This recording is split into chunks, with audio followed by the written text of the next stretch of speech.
Shalom. Shalom and welcome, my brothers and sisters. Welcome to Symmanayahs Chat Time.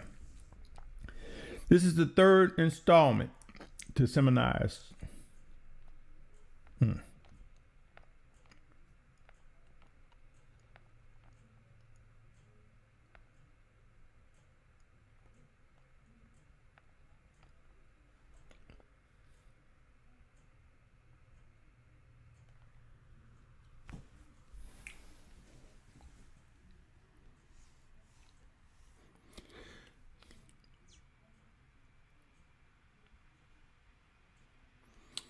Shalom, my brothers and sisters. Shalom, shalom, and welcome. Welcome to Symmanayahs Chat Time. This is the third installment.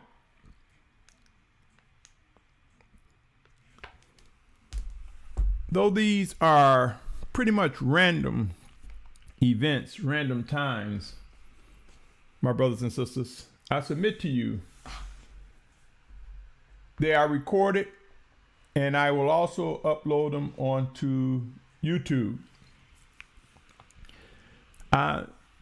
In today's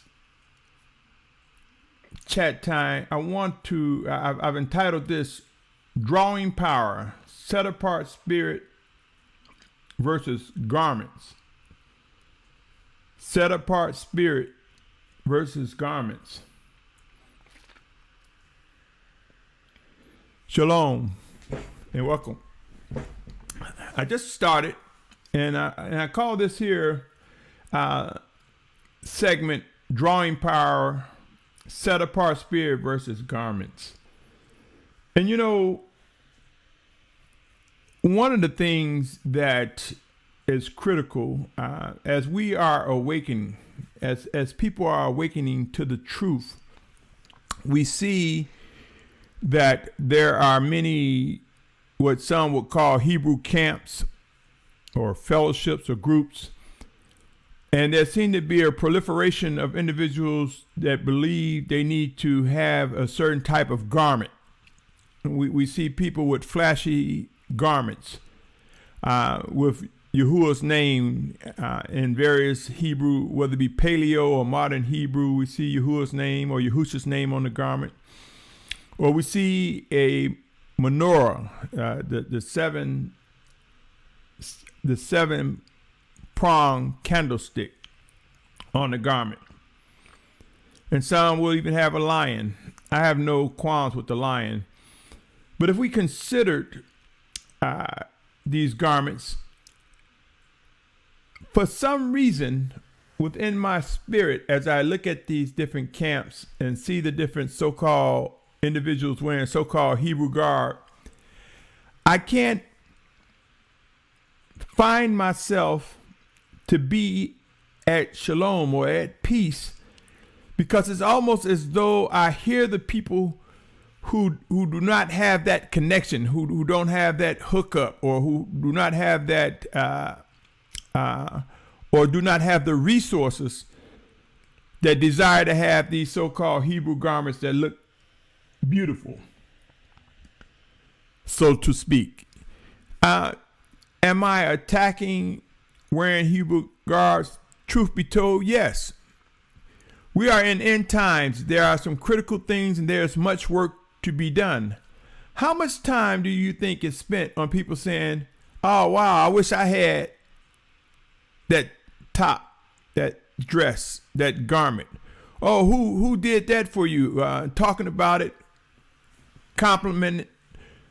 How many of these individuals who wear these fancy Hebrew garments, how many of them ever take time to look at those or pray to discern those who are watching them? Is it worth creating the envy, the jealousy? Is it worth creating the friction over set-apartness? Yeah, we like to look good, but let us be mindful. Many of these camps are growing because of the garments they wear.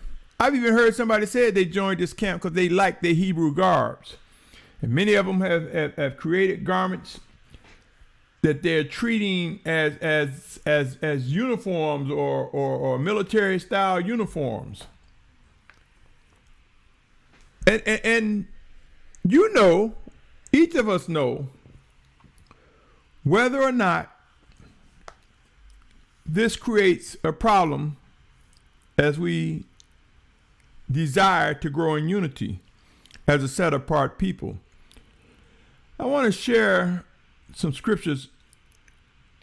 And before I share these scriptures and go into them, I just want you to ask yourselves, ask individuals that you meet, you know, what really drew you to this group, to this fellowship? Is it the garment?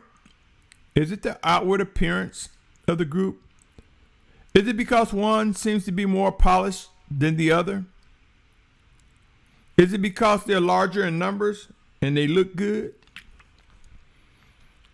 Is this what we have come to be, my brothers and sisters? Chasing the Hebrew garment groups, so to speak. Thinking that if we are called to teach, that we must too get a garment with Yahuah and Yahusha's name on it, with the fancy embroideries. The time for unity is now, my brothers and sisters. It is important for us now to recognize what must and will come to be in these coming days. Let's take a look here. If we take a look at Matthew 5:16, it reads, "Let your light so shine before men so that they see your good works and praise your Father who is in the heavens."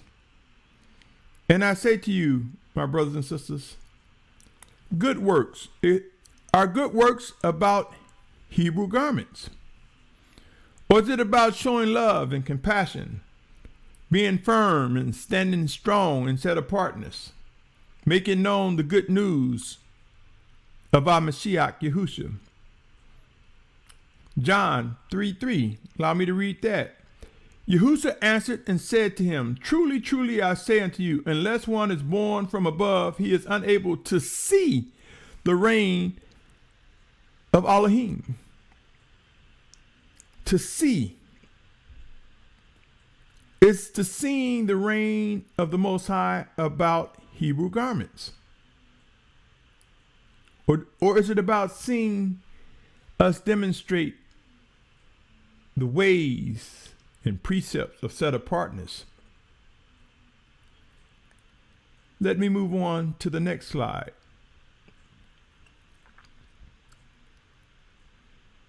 It reads, I'm going to read Matthew chapter 11, verse 8 and 9.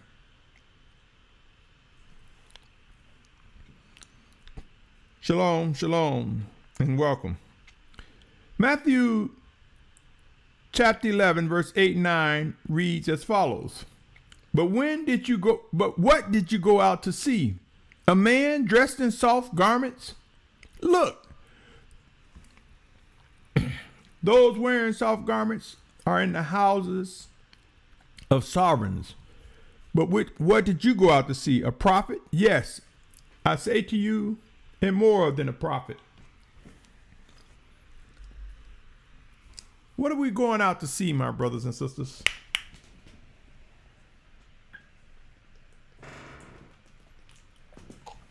What do we look for when we look for fellowship? The more polished camps or groups that are well dressed, that have the resources. Now let me say this, just in case someone says, what's his problem?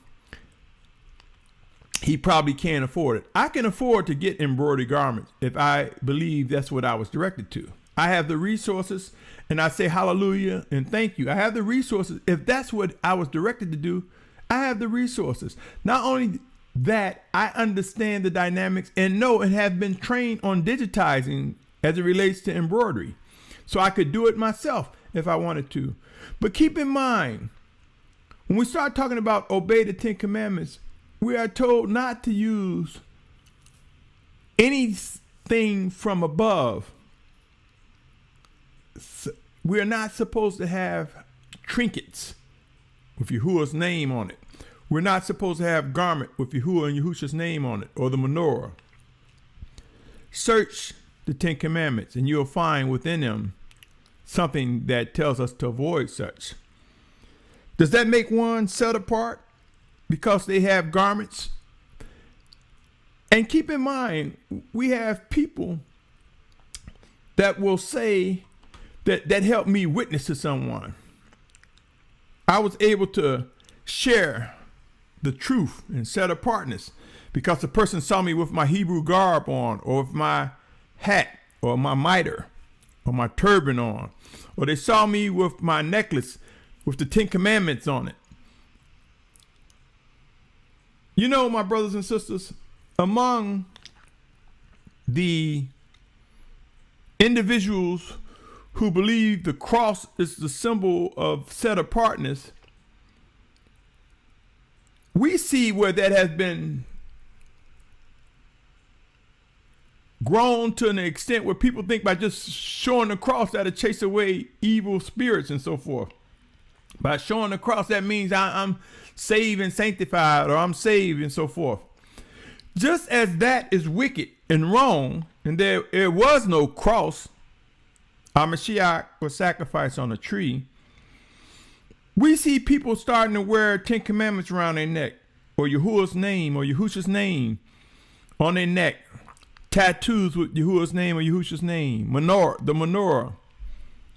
And I ask you, my brothers and sisters,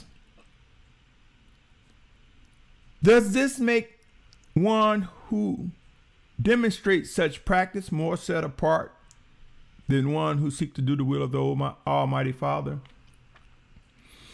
Let me continue on with these verses. Matthew 23, verse 25 through 28.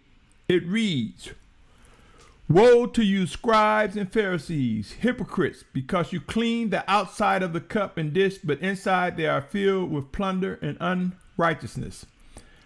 Blind Pharisee, first clean the inside of the cup and dish, so that the outside of them becomes clean too. Woe to you, scribes and Pharisees, hypocrites, because you are like whitewashed tombs, which outwardly indeed look well, but inside are filled with dead man's bones and uncleanness. So you too, outwardly indeed, appear righteous to men, but inside you are filled with hypocrisy and all lawlessness." My brothers and sisters, time is of the essence. Time is important.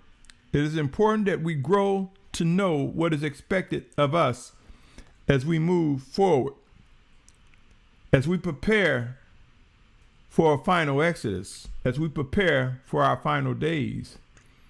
Again, what has drawn us? Are we drawn by the set-apart Spirit of Yahuah, or are we drawn by garments and outward appearance and what camp looks good? Let me continue on with some more scriptures. You know, it appears that many individuals who are actively involved in all of these camps that believe it's important to wear Hebrew garbs, many of them will try to justify it in many ways, shapes, and forms. Does that make it right? Is it right? Is it correct to do that? We will discover, my brothers and sisters, the need to discourage such practices. Let me add some more scriptures here. 1 Peter 3:3 and 3:4. It reads, "Your adornment should not be outward, arranging the hair, wearing gold, or putting on dresses, but the hidden man of the heart with the incorruptible ornament of a meek and peaceable spirit, which is of great value before Elohim." My brothers and sisters, many of us are unaware that we encourage people by constantly complimenting or becoming envious or trying to replicate or replicating or create our own image. I've seen so many types of Hebrew garments fashioned in the likeness of whomever is leading that particular camp in or group, or as a result of someone who is skilled with the needle, the embroidery machine, or a silk screen machine, and they want their talents to be displayed amongst the camps. Does this fuel the lifting up of pride and becoming puffed up? I say again, you see, my brothers and sisters, as for me, it's almost as though I can hear people saying, I'm a part of that camp. They look good, but I can't afford all that. I got 2 children, 3 children, 4 children, or I don't make enough, or where I live, that is just not reasonable for me to get that. I don't have the resources, or maybe I'm just not moved to do that. How many of us have witnessed conversations where people talk behind the backs of the so-called mores, and some are actually mores or leaders or brothers who display the fancy Hebrew, so-called Hebrew garments? Let me ask you something, my brothers and sisters. If Hebrews were an agricultural people, which I believe they were, those who were obedient to the Most High, is it possible that they were more concerned with worshiping and obeying the Most High and doing His will than they were with garments with the Most High's name on it? Now, do we read about sovereigns or kings in fancy garments and fancy dress? Sure. But there's nothing that I'm aware of that talks about having the Most High Father's name or Menorah in the jewelry, in the trinkets, in the gold or the silver, in leather. There's nothing I'm aware of that demonstrates that that's walking in set-apartness. I'm compelled to believe it is merely a distraction, my brothers and sisters, that is consuming valuable time that is necessary for us to grow in set-apartness. You see, my brothers and sisters, at some point, it becomes incumbent upon us. It becomes important for us to start looking at the things that we are encouraging among one another. I believe there's been even arguments among couples when the husband say that I've been called to be a more and present to his Isha or wife, I need to spend some money on some Hebrew garments if I'm going to be a more. My brothers and sisters, this spells wickedness on many fronts. Watch and see. Examine those who are involved with demonstrating the vanities of so-called Hebrew garments. Are you really learning? Are you really growing strong in set-apartness? Sure, one can present even the Hebrew language, but are they telling you that Hebrew language as is being taught has so many variations? Paleo or ancient, modern which is Aramaic. And are they speaking fluently and then teaching you how to say full sentences? Or are they saying, well, this word here means this and this word here means that? Have we ever given pause and prayer to why the Tower of Babel came to be? Because man became so arrogant, so puffed up. They were trying to build a tower to establish a name for themselves. And the Most High allowed this tower to be smitten. And as a result of that, many different languages came. Sure, Zephaniah speaks of a pure lip. But I submit to you, my brothers and sisters, It is not what we've seen. There are some people who believe that they have such a head start, or they're so well versed on modern Hebrew, they'll lead many people to believe that, hey, come, I'm teaching you the pure language. And though they may not say that in their words, it is said in their actions when they say, yeah, the only way you can fully understand the scriptures is to know Hebrew. This is far from the truth, my brothers and sisters. Do not be deceived. I want to read more regarding drawn by the Spirit of Yahuah or drawn by fancy garments, by garments. Luke 11:39 and 40 says, And the master said to him, Now you Pharisees make the outside of the cup and the dish clean, but your inward part is filled with greed and wickedness. Mindless ones, did not he who made the outside make the inside also? My brothers and sisters, it's to say mindless. Mindless. I think it's mindless when a person doesn't give thought to the ripple effect. If we're looking for attention and just want to dress in our so-called Hebrew garments, if we're looking for attention and compliments, can we say that that brings about set-apartness, my brothers and sisters? Can we say this honestly bring about order, my brothers and sisters? Some will even sit close to the front. Some, even in times of fellowship, we see those with Hebrew garments coming together, clustering together, while those who are without are to the side. Some envious, some talking about them. My brothers and sisters, are these distractions with the Most High ordered? If not, it's time to consider making it known. Making it known. You know, it is written in 1 Peter, I believe 4:17, which mentions about judgment begin at the house of Yahuah first. We are in the end times, and yes, there is a degree of judgment that have begun to spread across those that are awakening, so that we who do not want to just be caught up in vanity and playing, we who desire to grow in maturity and unity, we must and we will come away from all vanity and vexation and distractions.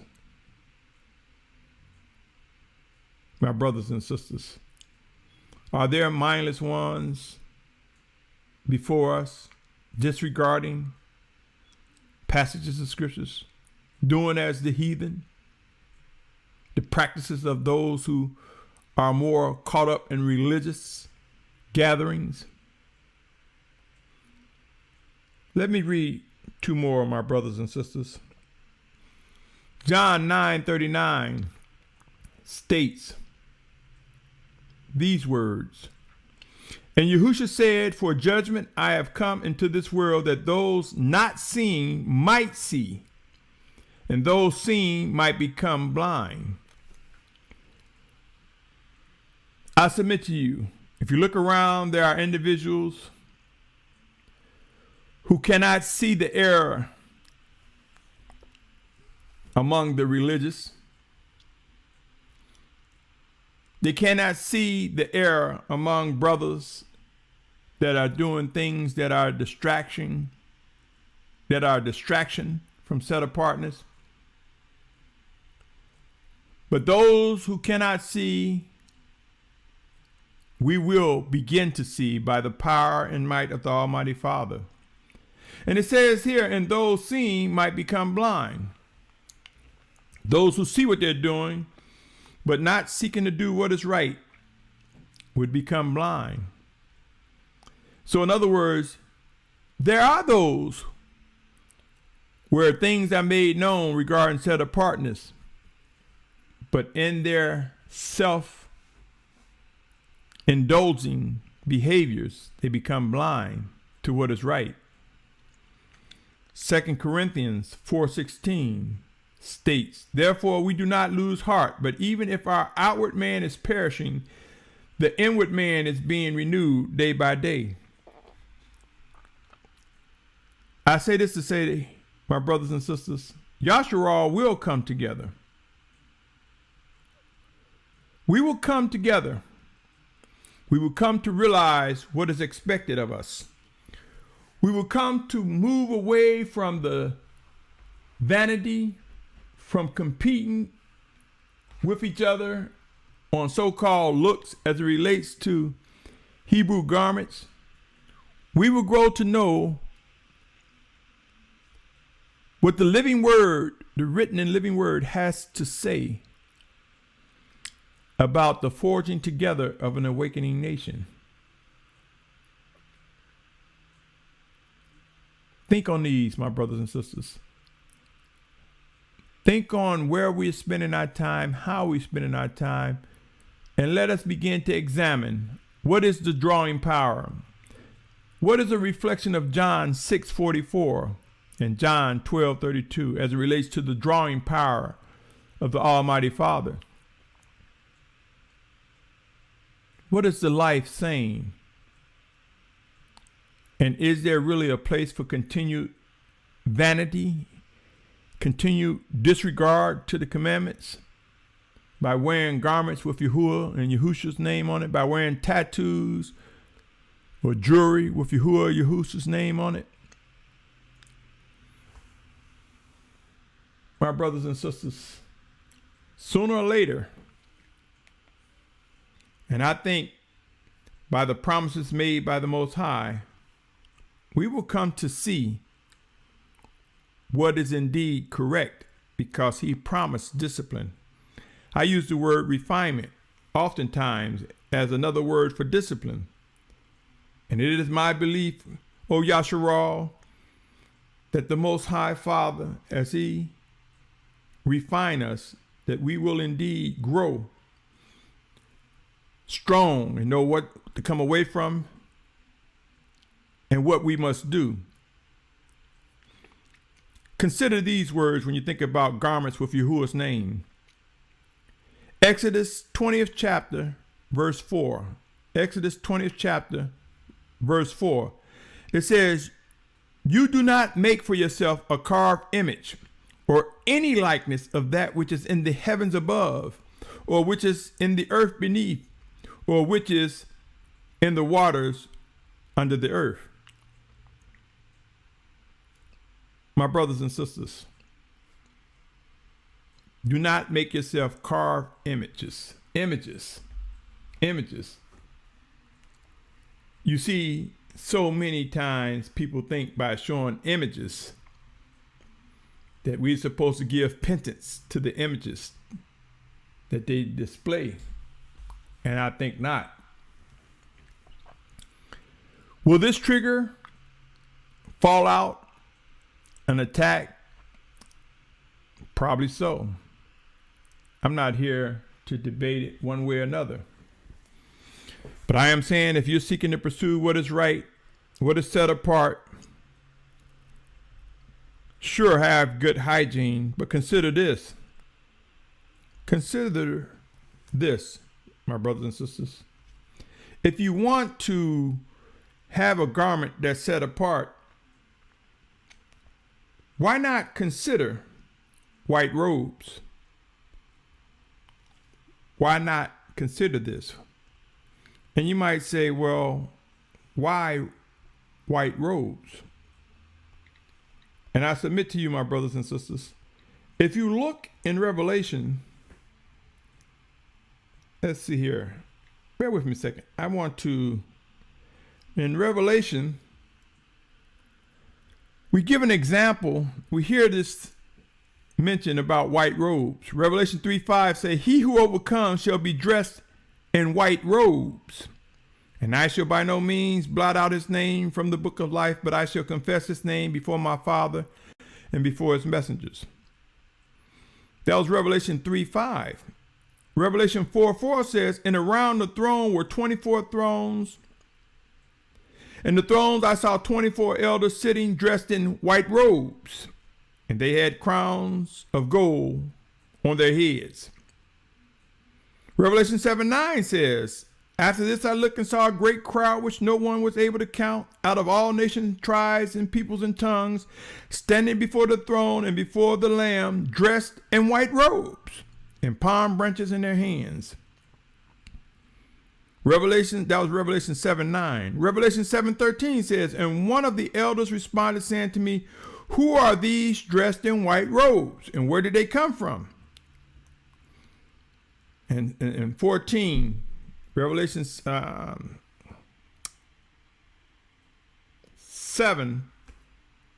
verse 14, I believe it was. Bear with me.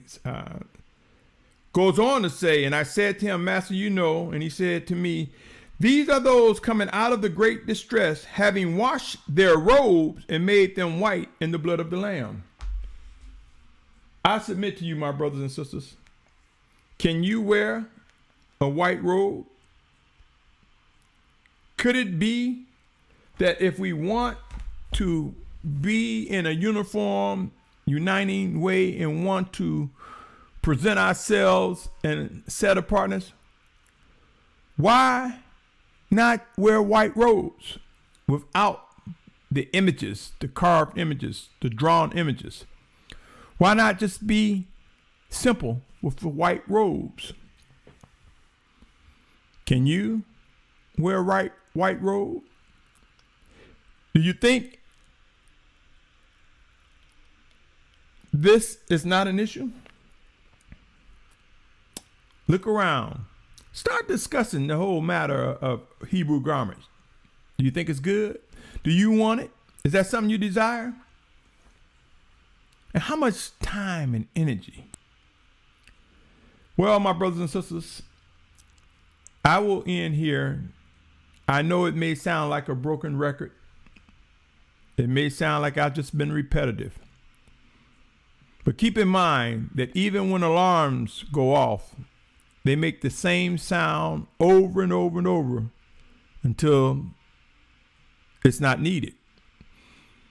If the house is on fire, the alarm will go until the firemen come and put the fire out, or until someone respond and turn the alarm off, or it will go until the house burns down. When we see alarms being made to draw attention, when we see the shofar even blown to draw us to the attention of the Most High set-apart Spirit, one would not blow the shofar if there was no need to direct our attention. So, my brothers and sisters, there are many things that repeat until no longer necessary. So you decide. Look in the mirror this day and commit to how you will address the matter and how you will press forward. Let us begin to shed the things that distract us from the Most High. Let us begin to come away from those who fail to yield to correction. But know this, and watch, my brothers and sisters. Watch the hand of the Most High move across the face of Yasharal regarding these issues that I just presented. Until next time, my brothers and sisters, you're invited to tune in to Symmanayahs Chat Time. Each time I present the things that have been put on my heart, on my mind, as I believe I am compelled to deliver to Yasharal, an awakening nation. Until next time, shalom, shalom, and shalom.